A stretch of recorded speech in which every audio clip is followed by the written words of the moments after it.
নমস্কার দর্শকবৃন্দ, আমি কৃষ্ণকান্ত সিনহা সেটা নিজে আপনাদের সবাইকে স্বাগত জানাই। ইম্পর্টেন্ট গুরুত্বপূর্ণ বাম্পার একটা খবর নিয়ে আসলাম, সঙ্গে থাকবেন। একটা না বেশ কয়েকটা খবর নিয়ে আসলাম, সঙ্গে থাকবেন। ভিডিওটা দেখার সঙ্গে সঙ্গে চট্ট লাইক কমেন্ট করা করবে যাতে সবার কাছে গুরুত্বপূর্ণ খবরটা পৌঁছে থাকে। প্রথমত লাভের কয়েকটা আপডেট আছে, কিন্তু আসামবাসীর জন্য বাম্পার লাভের কয়েকটা আপডেট, ক্যাবিনেটে কয়েকটা বৃহত্তর ঘোষণা আপনাদের জন্য নিয়ে আসলাম, সঙ্গে থাকবো। আগামী 9 জুন শপথ গ্রহণ করবেন নরেন্দ্র দামোদর দাস মোদী। উনি সেই প্রধানমন্ত্রী পদে উনি শপথ গ্রহণ করবেন 9 জুন। এখন জেডিইউ টিডিপি দুটা বড় বড় পার্টি মিলে এই যে সরকারটা গঠন হতে চলেছে, সেই জন্য দুই পার্টিরই বড় বড় বেশ কয়েকটা মন্ত্রিত্বের জন্য ওনারা পদের জন্য ওনারা দাবি করেছেন, যেটা আমরা বিভিন্ন নিউজ মলে যেটা দেখানো হচ্ছিল যে জেডিইউ রেল বিভাগ দাবি করছে, তাছাড়া অন্যান্য দলও রেল বিভাগ দাবি করছে, তাছাড়া সঙ্গে সঙ্গে টিডিপি যে লোকসভার অধ্যক্ষের পদের দাবি করছে, সঙ্গে আরো 5টা মন্ত্রিত্বের দাবি করছে। তো এনডিএ একটা সমস্যায় পড়ে গেছে বলতে পারেন, কারণ বড় বড় অনেক মন্ত্রিত্বের পদ বিভিন্ন এই ইয়েগুলা ওনারা দাবি করছেন। তো গঠন তো করতেই হবে, তার জন্য আজকে নাকি একটা হাই ভোল্টেজের মিটিং প্রধানমন্ত্রী মোদীর বাসভবনে হবে। সব পার্টি মিলে এনডিএর একটা বৈঠক হবে, তারপরে ডিসাইড করা হবে কোন দলকে কোন মন্ত্রিত্ব দেওয়া হবে। দর্শকবৃন্দ, তখন হচ্ছে আমাদের আসামের জন্য একটা ভালো খবর হচ্ছে পঞ্চায়েত ইলেকশন নিয়ে। পঞ্চায়েত ইলেকশনের মাস ঘোষণা করা হয়েছে, ক্যাবিনেটের সিদ্ধান্ত নিয়ে নেওয়া হয়েছে।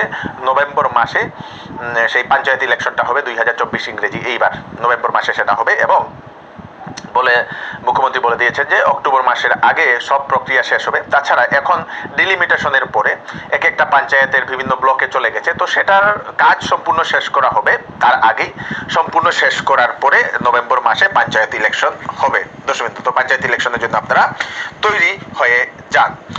তাছাড়া আসামের মাননীয় মুখ্যমন্ত্রী ডক্টর হিমন্ত বিশ্ব শর্মা মহোদয় লাখ লাখ বেকার যুবক যুবতীদের জন্য সুখবর দিয়েছেন যে একটা স্কিম ইলেকশনের আগে অ্যানাউন্সমেন্ট করা হয়েছিল, মুখ্যমন্ত্রী আত্মনির্ভর প্রকল্প, যেখানে 2 লক্ষ টাকা করে বেকার যুবক যুবতীদেরকে দেওয়া হবে ব্যবসা করার জন্য।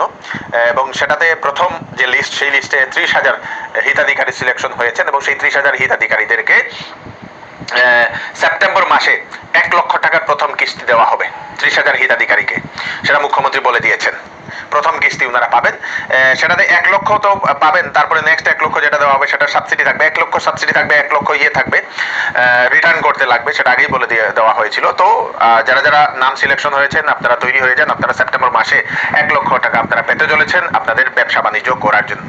দর্শকবৃন্দ, তাছাড়া আরেকটা মুখ্যমন্ত্রী ডক্টর হিমন্ত বিশ্ব শর্মা মহোদয় অ্যানাউন্সমেন্ট করেছেন যে আগামী 26 ইলেকশনের আগে শীঘ্রই মন্ত্রিসভাতে একটা রদবদল হবে, মন্ত্রিসভাতে বিভিন্ন পদে রদবদল হবে। 26 ইলেকশনের জন্য এখন থেকে প্রস্তুতি চলছে বলে মুখ্যমন্ত্রী সেটা জানিয়ে দিয়েছেন।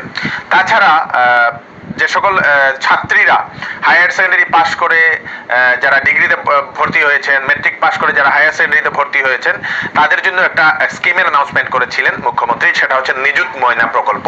সেই নিযুত ময়না প্রকল্পের আন্ডারে মেট্রিকে পাশ করে যারা হায়ার সেকেন্ডারিতে ছাত্রীরা যারা পড়াশোনা করতে ঢুকেছে তাদেরকে 10,000 টাকা দেওয়া হবে, তারপরে স্কলারশিপ, তারপরে ডিগ্রিতে যারা অ্যাডমিশন নিয়েছে ছাত্রীরা তাদেরকে দেওয়া হবে 12,500 টাকা।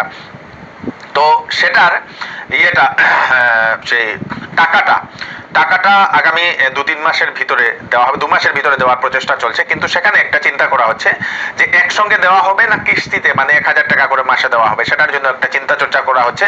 এবং চিন্তা চর্চাটা শেষ হওয়ার পরে যদি সেখানে ডিসিশন নেওয়া হয় যে মাসে মাসে দেওয়া 1,000 করে, তো সেটা দেওয়া হবে। যদি ডিসিশন নেওয়া হয় যে না একসঙ্গে 10,000 টাকা করে বা 12,500 টাকা করে দেওয়া হবে, তো সেটাও দেওয়া হবে। তো ডিসিশনের উপরে আমরা কয়েকদিন পরে সেটার ফাইনাল রেজাল্ট আমরা পাবো। দর্শকবৃন্দ, তাছাড়া বৃহৎ বড় একটা ব্রেকিং আর একটা খবর আছে, যেটা হচ্ছে রাহুল গান্ধী মহোদয় বিজেপির উপরে বিরাট বড় একটা অভিযোগ করেছেন। সেই অভিযোগটা কি সেটাও আমি আপনাদেরকে